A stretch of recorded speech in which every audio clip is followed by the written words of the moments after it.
शुरुआत में रायकवाड़ सर ने सीधे पूछा कि राष्ट्रगान और राष्ट्रगीत में क्या अंतर है, कोई पांच अंतर बताइए। तो फिर लास्ट जो उन्होंने क्वेश्चन पूछा था वो सनातन धर्म से रिलेटेड था और मेरे डेप्थ से कोई प्रश्न नहीं बना है। प्री का ऐसा है कि मैंने अभी तक 6 अटेम्प्ट दे दिए हैं जिसमें 5 प्री मेरे क्लियर हैं। टेलीग्राम क्यूजेस में ज्यादा ध्यान ना लगाएं क्योंकि उसमें क्या मन भटका हो जाता है। 15 सेकंड 30 सेकंड में आप अपना साम दाम दंडभेद नहीं दे सकते हो। जैसे कोई बोलता है कि मुकेश माहेश्वरी में मिस्टेक ज्यादा नहीं पढ़ना चाहिए। आपका बार बार प्री निकलने का क्या मान सकता हूँ मैं कि इस वजह से आपका प्री निकलता था? ऐसा कुछ नहीं है कि कोई जिसका नहीं निकल रहा वो सोचे कि मैंने मेहनत नहीं करी, ऐसा कुछ नहीं है। मेहनत सब करते हैं, उसमें लक का भी है। और दूसरा बात है कि आप अभी 40 दिन बचे हैं फ्री के लिए, तो मेरी एडवाइस यही रहेगी कि ज़्यादा से ज़्यादा। शुरुआत करने से पहले मेंशन करना चाहूँगा, अभी तक आप टेलीग्राम चैनल से नहीं जुड़े तो डिस्क्रिप्शन में लिंक दिया गया है, वहाँ से लिंक चेकआउट करिए। क्योंकि पर डे जो MPPSC 2025 जो टेस्ट सीरीज चल रही है वो वहाँ पे हम डाल रहे हैं। चलिए हम शुरुआत करते हैं बिना देरी के। आपका नाम क्या है? जी सर, मेरा नाम मोनू बघेल है। कैसा क्या रहा आपका इंटरव्यू और बोर्ड कौन सा था? मेरा इंटरव्यू ठीक रहा और बोर्ड रायकवाड़ सर का था। जी सर। शुरुआत में कैसे प्रश्न पूछा गया आपसे? शुरुआत में रायकवाड़ सर ने सीधे पूछा कि राष्ट्रगान और राष्ट्रगीत में क्या अंतर है, कोई पांच अंतर बताइए। तो 5 अंतर बताए और फिर उसके बाद उन्होंने पूछा कि SDM जो है, SDM की जो नई धारा स्टार्ट हुई है, भारतीय नागरिक सुरक्षा संहिता और भारतीय न्याय संहिता जो हुआ है, उसके तहत कौन कौन सी धारा से उसको पावर मिलती है SDM को।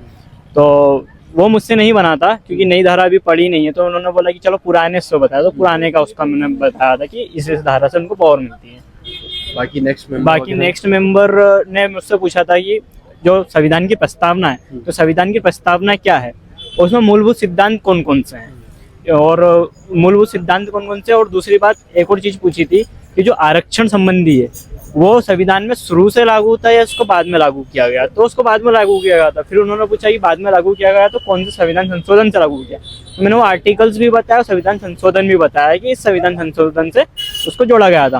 फिर जो तीसरे मेंबर थे उन्होंने पूछा कि अच्छा ये संविधान संशोधन से आरक्षण जो लागू किया है तो एक लक्ष्य के लिए करा होगा, तो आपको क्या लगता है वो लक्ष्य प्राप्त हुआ है या नहीं हुआ है। तो फिर मैंने उसका बताया कि लक्ष्य प्राप्त अभी नहीं हुआ है क्योंकि जो निचले तबके के लोग हैं, जनजातीय और आदिवासी लोग हैं, उन तक ये नहीं पूछ रहा। और सब कैटेगराइजेशन पे बात चली, जो SC का सुप्रीम कोर्ट का डिसीजन आया था सब कैटेगराइजेशन का, उससे रिलेटेड फिर उन्होंने पूछा तो फिर वो बताया। और फिर लास्ट जो उन्होंने क्वेश्चन पूछा था वो सनातन धर्म से रिलेटेड था कि सनातन धर्म का जो अभी चल रहा है प्रचार प्रभाव चल रहा है वो उचित है या अनुचित है। तो मैंने बोला सर कि सनातन धर्म एक संस्कृति है तो वो उचित तो है, पर संविधान जो सर्वोपरि है, तो संविधान के आगे कोई उससे बड़े कोई चीज़ नहीं है। और फिर लास्ट में रायकवाड़ सर ने पूछा कि आपका ग्रेजुएशन कैसे हुआ है, BSc PCM से हुआ।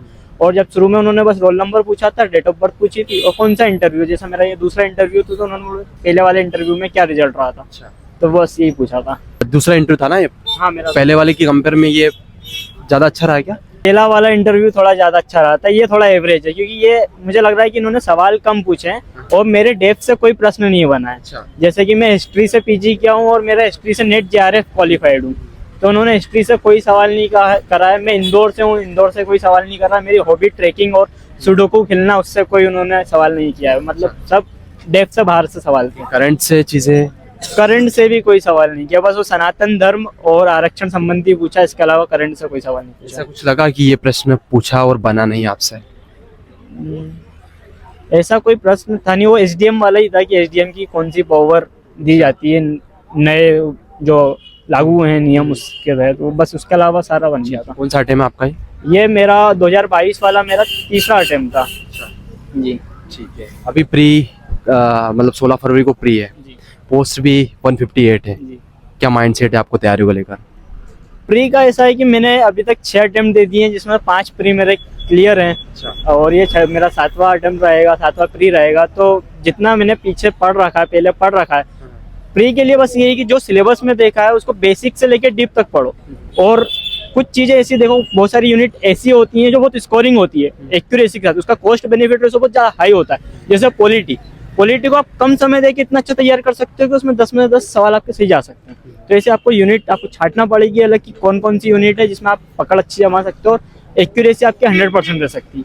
उसको आप अच्छे से करोगे, MCQ सोल्व करोगे तो आपका हो जाएगा। टेलीग्राम क्यूजेस में ज़्यादा ध्यान ना लगाएं क्योंकि उसमें क्या मन भटका हो जाता है, क्योंकि 15 सेकंड 30 सेकंड में आप अपना साम दाम दंडभेद नहीं दे सकते हो सवाल क्लियर करने में। इसलिए आप अपना टेस्ट पेपर लगाओ, और या फिर जो घटना चक्र है, पुणेकर की MCQ है, वो उससे आप MCQ सोल्व करो, आपका प्री निकल जाएगा।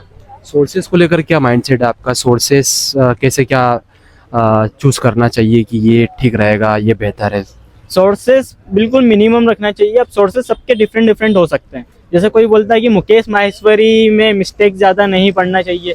मैं 2019 से सिर्फ मुकेश माहेश्वरी पढ़ रहा हूँ, मेरा हर प्री क्लियर हो रहा है। तो ये अपना अपना माइंडसेट है कि कौन सा सोर्स रखना है। बस आपको एक ही सोर्स रखना है, उसको मल्टीपल टाइम्स पढ़ना है। और एक रिवीजन की मेथड भी है कि जो मैं यूज़ करता हूँ, लोग कर सकते हैं कि लिख के रिवीजन। जैसे कि हम क्या होता है, पढ़ाई में ऊब जाते हैं कि यार बहुत बार पढ़ लिया एक ही टॉपिक, हमको लगता है कि अब ये तो पढ़ रखा है, हम क्यों पढ़े वापस। तो आप जब बिना देखे उसको लिखोगे ना, अगर आप भूलोगे तो आपको लगेगा कि यार मैं अभी भी भूल रहा हूँ, तो इसको और पढ़ना चाहिए। तो अब आपको रिवीजन और करना पड़ेगा। रिवीजन मल्टीपल टाइम रिवीजन की है सक्सेस के लिए। आपने लगातार 6 प्री निकाले ना? लगातार मेरे 6 में से 5 प्री निकले। 5 प्री निकले जी। तो स्कोर क्या रहता था वैसे आपको बताना चाहिए? मेरा 2024 में 85 क्वेश्चन सही थे, और 2023 में मेरे 80 क्वेश्चन सही थे। तो 75 से प्लस ही रहे हमें। आपका बार बार प्री निकलने का क्या मान सकता हूँ मैं कि इस वजह से आपका प्री निकलता था? प्री एक तरीके से मैं बताऊं तो लक का भी बहुत बड़ा रोल है। ऐसा कुछ नहीं है कि कोई जिसका नहीं निकल रहा वो सोचे कि मैंने मेहनत नहीं करी, ऐसा कुछ नहीं है। मेहनत सब करते हैं, उसमें लक का भी है। और दूसरा बात है कि आप क्वेश्चंस को कैसे अटेम्प्ट करते हो, कैसे सोल्व करते हो, क्योंकि आंसर आपके आंखों के सामने रहता है। तो आपको साम दाम दंड पे लगाना ही है, एलिमिनेशन लगाना है कि इन दो में से एक क्वेश्चन आंसर हो सकता है। और मैंने जैसे बोला मल्टीपल टाइम रिवीजन, कुछ यूनिट्स ऐसी हैं कि उसको इतना अच्छे से करो कि उसमें 100% एक्यूरेसी रहना ही चाहिए। जैसे MPGK की 3 यूनिट है, पॉलिटी हुई 4थी यूनिट है, यूनिट 9 ICT है। उसमें प्रश्न जो होते हैं बहुत एवरेज तरीके से पूछे जाते हैं, और आपको उसको इतने बेसिक और डीप तक पढ़ना है कि आप कोई सा भी प्रश्न आ जाए आपको गलत नहीं आना चाहिए। कोई एडवाइस हो आपकी तरफ से जो भी व्यूअर्स देख रहे हैं? अभी 40 दिन बचे हैं फ्री के लिए, तो मेरी एडवाइस यही रहेगी कि ज़्यादा से ज़्यादा रिवीजन करें और ज़्यादा से ज़्यादा MCQ सोल्व करें। Okay, thank you so much, best wishes. अभी तक आपने चैनल को सब्सक्राइब नहीं किया तो सब्सक्राइब कर दिए, और टेलीग्राम चैनल से नहीं जुड़े तो डिस्क्रिप्शन में लिंक दे रखा है, क्योंकि जैसे कि इन्होंने बोला कि टेस्ट आपको लगाना चाहिए। वहाँ पे मैं फ्री ऑफ कॉस्ट जो इंदौर की नामी संस्थान है वहाँ पे टेस्ट डाल रहा हूँ। तो आप अभी तक ने ज्वाइन नहीं किया तो ज्वाइन करिए, और चैनल को सब्सक्राइब नहीं किया तो सब्सक्राइब कर दो। Thank you so much.